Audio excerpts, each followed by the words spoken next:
So basically आज हम बात करने वाले हैं सिंपल हार्मोनिक मोशन के बारे में। तो देखते हैं इस प्रकार से एक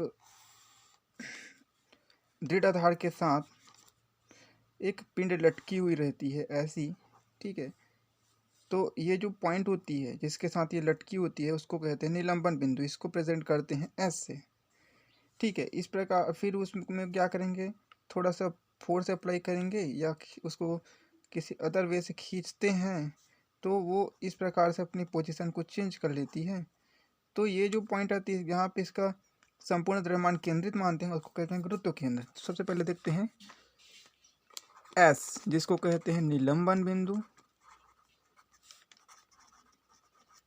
तो निलंबन बिंदु हमने क्या देखा भाई कि जिस दृढ़ आधार के साथ जिस पॉइंट पे वो पिंड लटकी हुई है उसी को हमने कहा निलंबन बिंदु। उसके बाद होता है जिसको मानते हैं ओ, उसको कहते हैं भाई गुरुत्व केंद्र।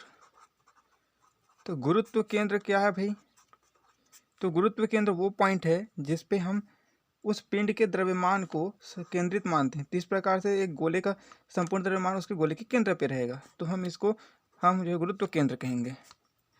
अब बात करते हैं यह जब ये इसमें इसकी ग्रेविटेशनल फोर्स की बात करें तो ग्रेविटेशनल फोर्स यहाँ पे लगेगा नीचे की ओर। गुरुत्वीय बल ये लगता है भैया नीचे की ओर, इस वजह से इसको -gm के रूप में रिप्रेजेंट करते हैं। अब एक और चीज़ आती है इसमें आवर्तकाल, जिसको कहते हैं टाइम पीरियड, प्रेजेंट करते हैं t से, ठीक है। तो वो क्या होती है, तो क्या करते हैं ये जो पिंड है जो कि रस्सी से बंधी हुई है इसको क्या कर लें, अगर हम थोड़ा खींचें और छोड़ दें तो ये दोलन करने लगेगी। तो इसको क्या है, एक दोलन करने में मतलब यहाँ से यहाँ और यहाँ से यहाँ तक ऐसे जाएगी तो पुनः इसी माध्य स्थिति में आएगी। तो इसको हम एक दोलन कहेंगे, और एक दोलन करने में जो टाइम लगता है वही जो है इसका टाइम पीरियड कहलाता है, रिप्रेजेंट करते हैं टी से। फिर आती है बात फ्रीक्वेंसी की, जिसको कहते हैं आवृत्ति। तो आवृत्ति क्या है भाई, तो आवृत्ति को हम कहते हैं भैया कि एक सेकंड में जितना दोलन करती है उसको हम फ्रीक्वेंसी के नाम से जानते हैं, रिप्रेजेंट करते हैं इसको एफ से, कभी कभी इसको एन से भी रिप्रेजेंट कर देते हैं।